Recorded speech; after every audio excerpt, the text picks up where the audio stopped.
রহস্যময় জায়গা আছে যা দেখে মনে হবে সমুদ্র নিজেই নিজেকে গিলে খাচ্ছে। এই বিস্ময়ের নাম থোর্স ওয়েল, যাকে বলা হয় প্রশান্ত মহাসাগরের এক বিশাল ড্রেন।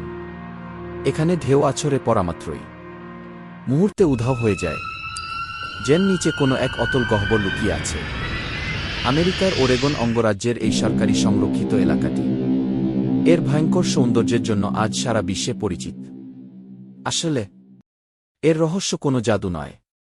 হাজার বছর আগে এখানে থাকা একটি সামুদ্রিক গুহার ছাদ ধসে এই গর্তের সৃষ্টি হয়েছে।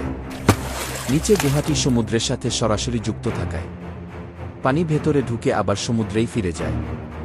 আর ঠিক এই কারণেই এই গর্ত কখনোই পূর্ণ হয় না। প্রকৃতির এই ভয়ঙ্কর সুন্দর দৃশ্য দেখতে প্রতিবছর হাজারো মানুষ এখানে ভিড় করে এমন সব অদ্ভুত রহস্য জানতে। এখনই সাবস্ক্রাইব করুন জাস্ট 1 মিনিট।